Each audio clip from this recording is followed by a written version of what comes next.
In one of Nietzsche's most well-known books, Thus Spoke Zarathustra, at the very beginning of Zarathustra's discourses, we are presented with a passage called The Three Metamorphoses. I'm going to give some context and commentary first, but I'll read the entire passage from the book at the end of the video. Nietzsche's writings are centered around a few core concepts, one of which being the Superman, or Übermensch. The Superman that Nietzsche pictured was not like the one we're used to. Our Superman has physical attributes and abilities beyond that of any man. Nietzsche's Übermensch was a man who had surpassed the common man psychologically, who had gone deep into his own mind, armed with knowledge and truths, and slayed the great dragon to free himself from the confines of morality, who had gone beyond good and evil. He was a man, all too human, who was capable of exercising his own will, doing what was best for himself and the people he cared about, creating his own values and ideals. Nietzsche viewed all preconceived and dogmatic systems of morality as impediments to one's growth toward becoming an Übermensch. The moral machine he raged against in his day and age was Christianity. The three metamorphoses are supposed to represent the psychological process one must undergo in order to free himself from the values and ideals of the herd and become Nietzsche's Übermensch. Quote, I name you three metamorphoses of the spirit, how the spirit shall become a camel, and the camel a lion, and the lion at last a child. The camel is an animal known to carry heavy loads on its back through harsh environments. It represents to Nietzsche, quote, the weight-bearing spirit in which dwell respect and awe.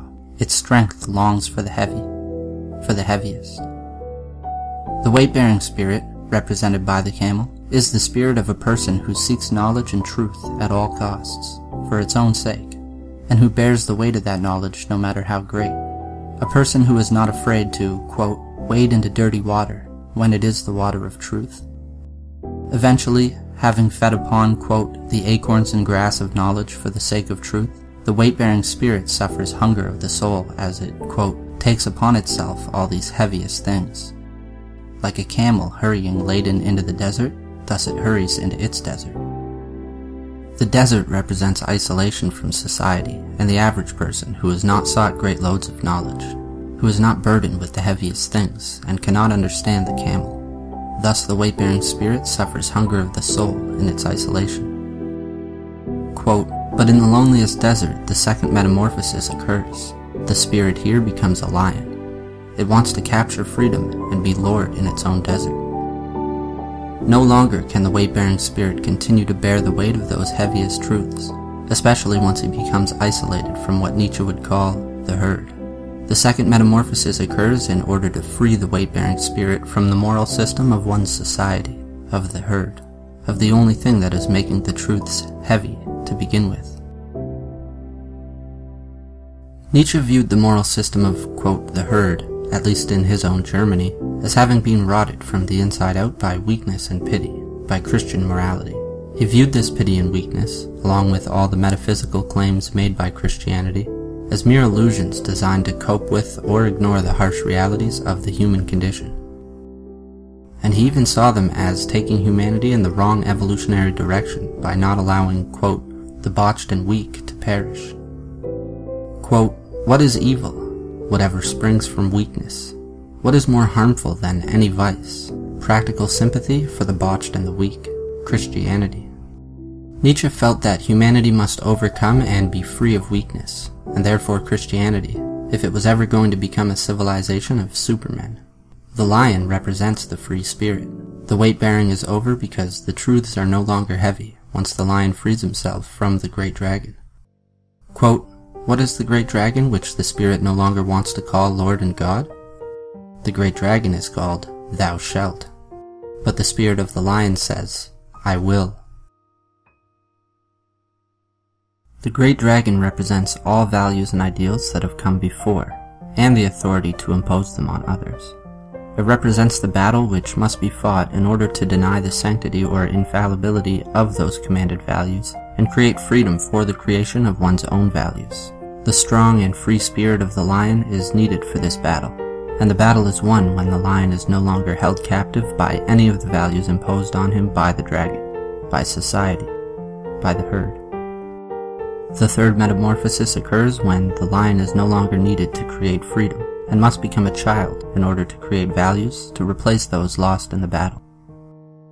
The child represents innocence, a new beginning, a first motion, a lack of bias or indoctrination.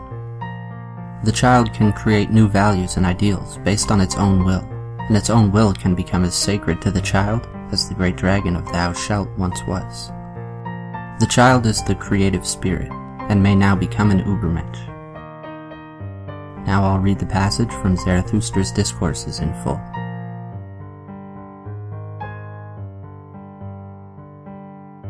I name you 3 metamorphoses of the spirit. How the spirit shall become a camel, and the camel a lion, and the lion at last a child. There are many heavy things for the spirit, for the strong, weight-bearing spirit in which dwell respect and awe. Its strength longs for the heavy, for the heaviest. What is heavy? Thus asks the weight-bearing spirit. Thus it kneels down like the camel and wants to be well laden. What is the heaviest thing, you heroes?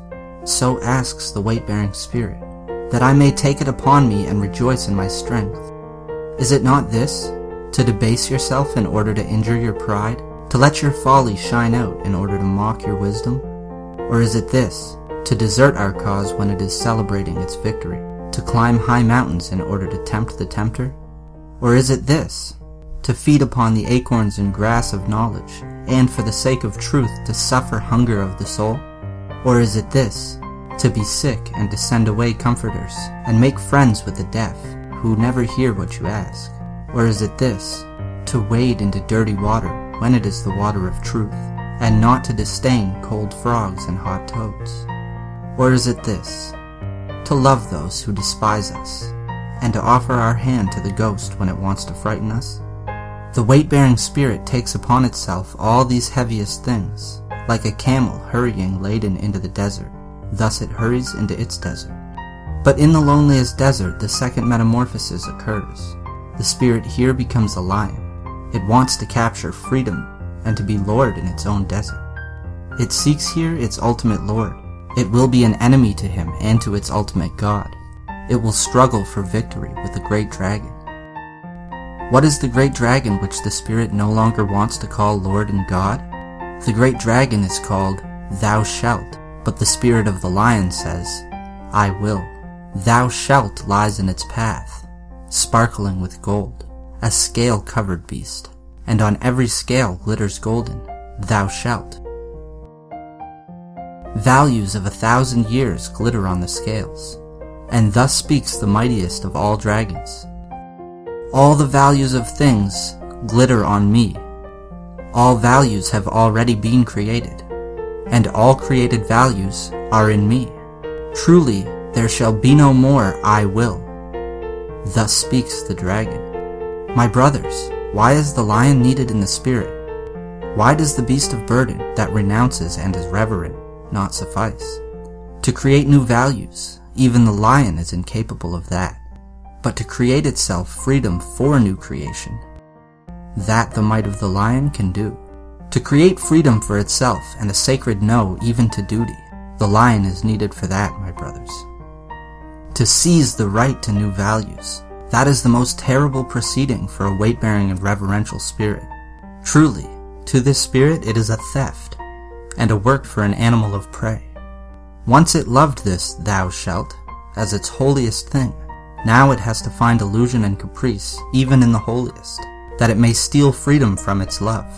The lion is needed for this theft. But tell me, my brothers, what can the child do that even the lion cannot? Why must the preying lion still become a child? The child is innocence and forgetfulness, a new beginning, a sport, a self-propelling wheel, a first motion, a sacred yes. Yes, a sacred yes is needed, my brothers, for the sport of creation. The sport now wills its own will. The spirit sundered from the world now wins its own world. I have named you 3 metamorphoses of the spirit, how the spirit became a camel, and the camel a lion, and the lion at last a child. Thus spoke Zarathustra.